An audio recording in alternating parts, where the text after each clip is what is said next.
Hi guys, welcome back. I'm Michi, and this is Alexus. And we are PhD students at the University of Hawaii at Mānoa. And as you know, we're married. Yeah, We get newly married. Yeah, we get married this summer. And we actually have a video. Yeah, we got married twice. So we got married in Hawaii in April. We have a few videos on that. And again, for her family in Germany in July. Yeah. This summer. So If you are wondering whether you should date another PhD student, we curated some tips for you. Or, no, not some tips. We curated some advantages and disadvantages that we came across in our relationship to share with you to figure out if you want to date another PhD student or not. yeah, if you want to get yourself into that situation. And some things to look out for. Yeah, so let's get started. Should we start with the pros or the cons? One and one. Pro, con. Okay, we'll start with the pros. I think the best part about dating another PhD student is that your partner completely understands what your situation is like. Like, the whole PhD experience is usually pretty isolating because the only people that know kind of what you're going through are the people in your department at a similar stage, grad student friends, and other people just in it. It's really hard to explain to people outside of academia, like your family, what it is you do because they have a very high level understanding of what you're doing, but as far as what your day-to-day looks like or just the different things that you stress about, I think they can't really understand. Yeah, especially understanding what the struggle is even is difficult for other people. Even what it feels like. If you tell someone oh, I'm struggling with this is my problem, they're just okay, then just don't do that. But you're no, you don't get it. I have to. Yeah. Or the relationships between you and your advisor, for example. Maybe another PhD student understands it better, even though no two PhDs are the same. No. But maybe you can at least understand it a little bit more. Yeah, definitely. So I think it's a really good support system. Yeah. In that sense. For sure. On the other hand, though, two PhD students together also means that you share the stress that comes with it. Yeah, so, you're doubling the stress, bringing more Exactly. stress into it. Exactly, yeah. So if you're struggling, it's also stressful for me. And then if I'm struggling, it's also stressful for you. Yeah. So you kind of bounce off of each other, just creating this super high stress day-to-day life. Yeah. That is sometimes difficult to get out of. Yeah, because I feel I don't know. I think PhDs are super stressful than just normal jobs sometimes, or just the 8 to 5s, or even the job that you have now. So having high stress for one person and high stress for the other person, bringing them both together, two stressed out people all the time, and then I don't know, sometimes the work stress affects the relationship stress because you're just both stressed, and more stress leads to more irritability, more moodiness, I think. Because it's not necessarily that I'm upset with you. It's just I'm upset at the day because I couldn't figure out what I was doing earlier today. Yeah. A little bit difficult for sure. Yeah, a little bit crazy. And I guess, if some things are really hard for you and you're having really a hard time, then I feel bad because you're having a hard time, but also I'm having a hard time. Yeah.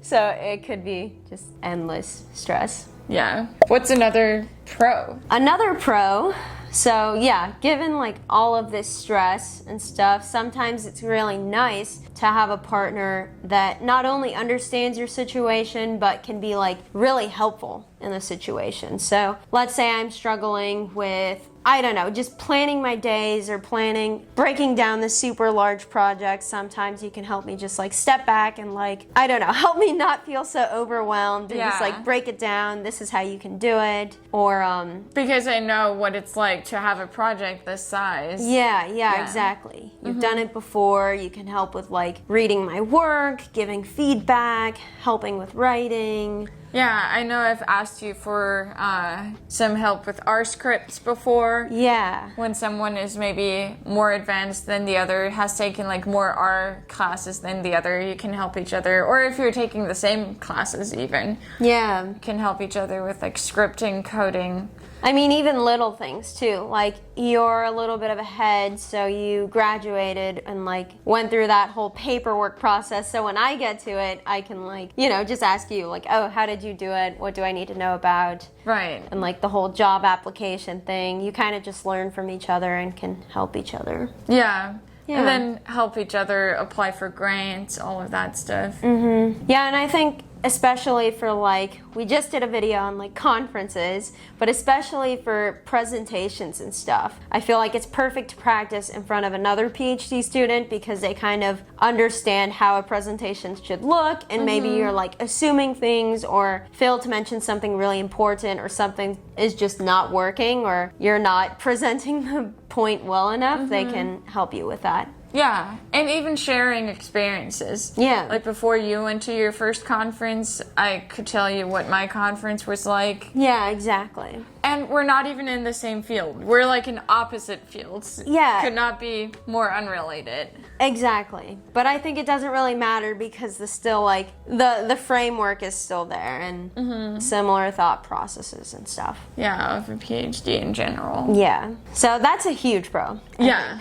Also, going along with that idea, if I ask you for help, it's probably after hours. Yeah, that's true. In general, working after hours or after 4 p.m., 5 p.m. is super common. Yeah. Especially if it's two of you, because then both of you think, oh, there's still more work to be done. Yeah. And you never really stop working. I mean, that's obviously already a problem for you as a PhD student alone. But I think if you have a partner that has a 9 to 5, when they come home, you're like, okay, well, I guess now it's time for me. Yeah, to also turn off. Exactly. But with two PhD students, there's never that point where someone comes home and says, okay, I'm done for the day. I don't have anything to worry about anymore. Yeah. I think because, I don't know, as a PhD student on your own, you already do that. But then if someone else, like if you're working on an email a little bit past 5, then I'm like, well, I can still be working on my work too. Or if you decide that like, oh, this weekend I really need to prepare for this presentation, I need to do this work over the weekend, I also feel like I need to do work over the weekend. Yeah. Like if you're working, I should be too. And then I see you working because you're still working because I'm working, so I don't stop working either. Yeah, that's how it went for a while, and I was like, it's late, we gotta go. But I keep thinking, yeah, you're busy, you think I'm busy, and yeah, the work just never ends. Right. And I think that's a huge con because, I don't know, you need your free evenings to like do things with your partner, go on dates and stuff, so it's definitely not ideal. I don't think like doing work together should be like a date or should be like quality time together. Right. No, it can be a date, and especially if you like want to do that. If you go out to a cafe or something nice, but not just like sitting at your computer doing your own thing, not really talking. Yeah, it shouldn't substitute the actual dates. Yeah, you need to make time for like quality time with each other, so sometimes it's a little bit hard. Yeah. So another pro is that if you're two PhD students, you're probably at the same university, or if you're at the same university, I think that's a huge pro because you can kind of just go to campus together. Your days will be like at the same place. You can leave campus together, have lunch together, things like that. It's very easy compared to having like work days in completely different places. Also like logistically, having a car and stuff, if you only have one, it's much easier if you're at the same place. Yeah. And that could be really nice. And doing a PhD, you don't have to be in your own office or something like that. Yeah, usually. exactly. So it's easy to just stop by the other person's office and hang out there, do your work there. Yeah, you can do work in the library together. Or you can both leave and do work at a cafe or something. Yeah, exactly. So being in the same place is nice. Yeah, for sure. If you like the other person. If you don't like the other person,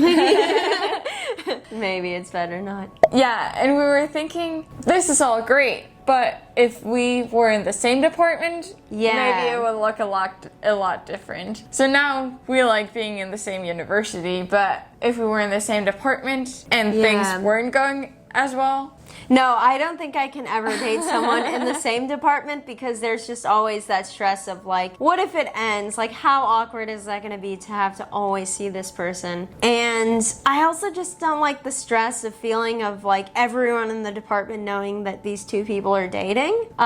It's kind of weird. It feels weird. And I think that's just like way too much stress. And I actually like that you're outside of oceanography or outside of my field because maybe I would get a bit sick of someone that also talks about the exact same stuff. Exact same things all day. Like, there is something nice about it, but I think there's something nicer knowing about a completely different field and being able to share my things. And also you think a little bit out of the box because you're not used to my stuff. Right. Yeah. And I think your stuff is way more interesting because I'm not around it all day. Yeah. Mm-hmm. I don't know. Maybe it would be even harder to turn off if we always talked about like my work. Yeah. Yeah. I think also you really become the gossip of the department or of your lab team and stuff. If you meet in the lab or you meet in your department and then start dating, and then everyone's gonna want to be updated on your relationship, even the professors and everything. And when it ends, or if it ends, like that's so awkward. And then you have like, I don't know, all team these this, people. team that.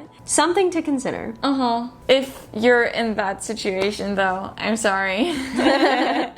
It can still work because we know lots of professors that work in the same field. Yeah, there are professors, and I think that is weird. I think it's really cute, but a little bit weird. Yeah, but they made it.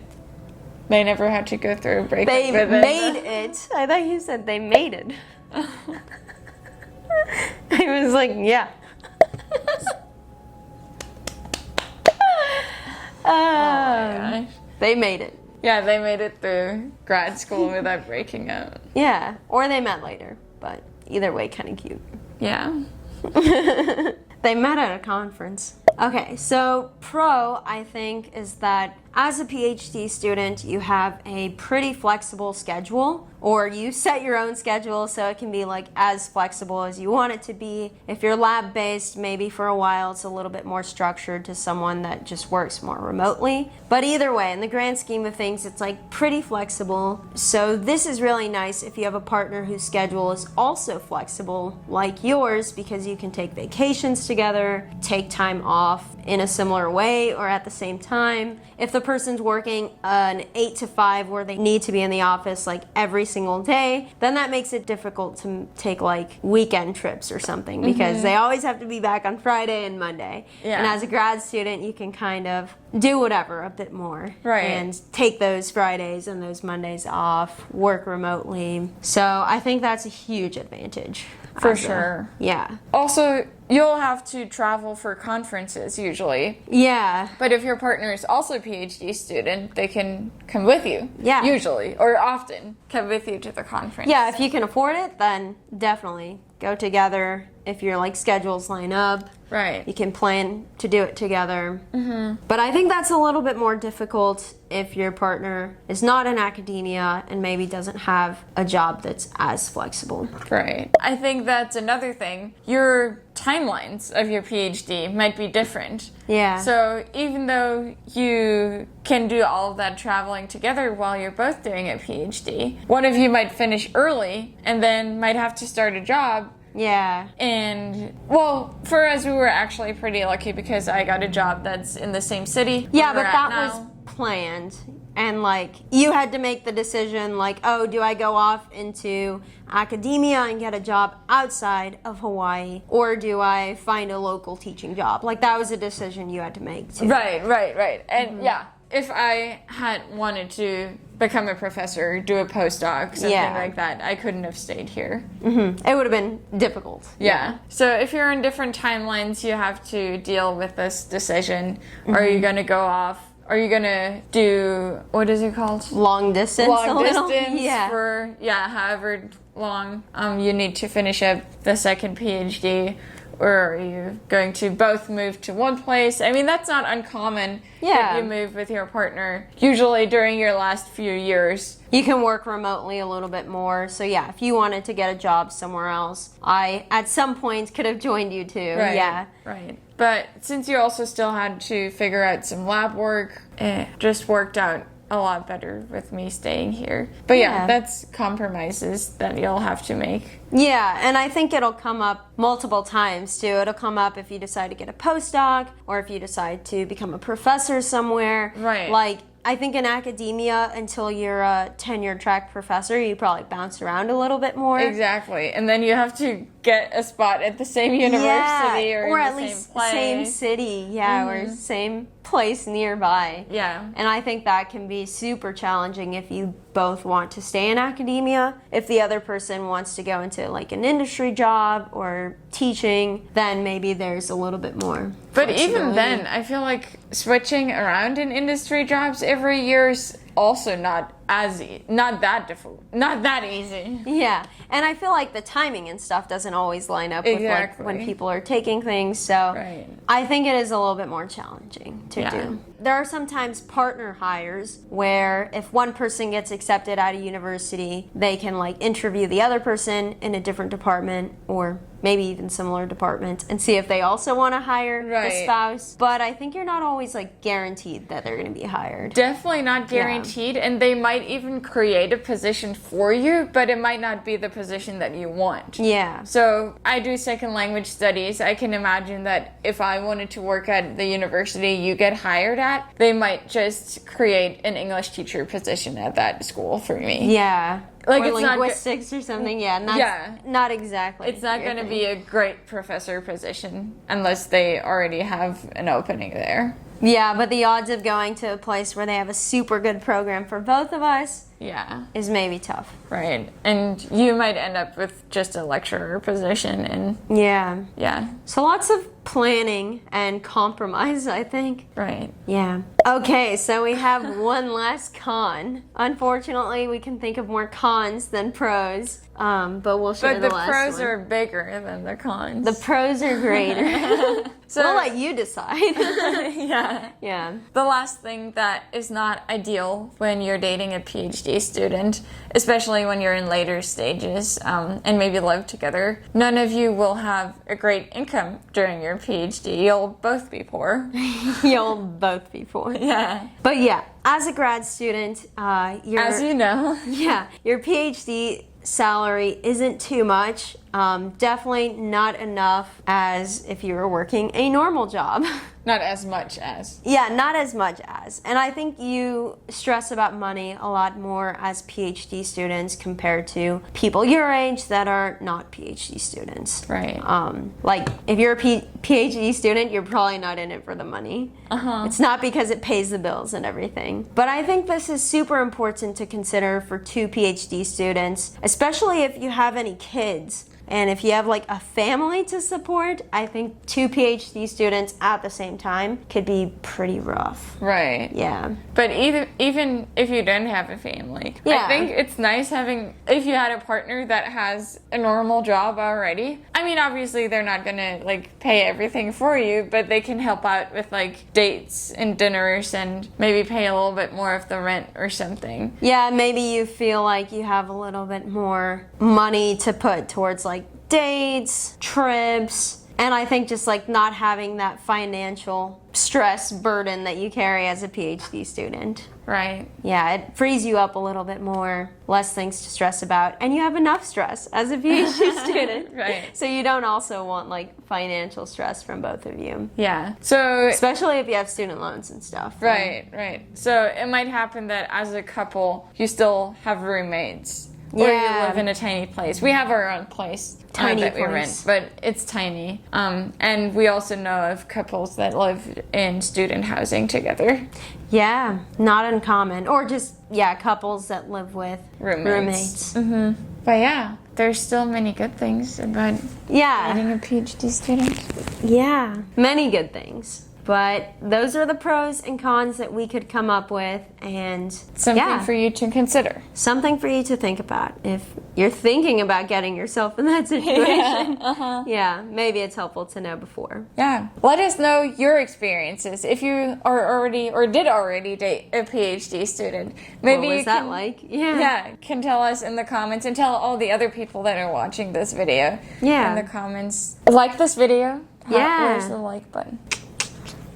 I don't remember. Like this video if you enjoyed it, if you learned something, and subscribe to our channel if you want to see more videos like this or see our PhD vlogs and travel vlogs. Yeah, we'd love to see you again. Bye. Bye. Good luck.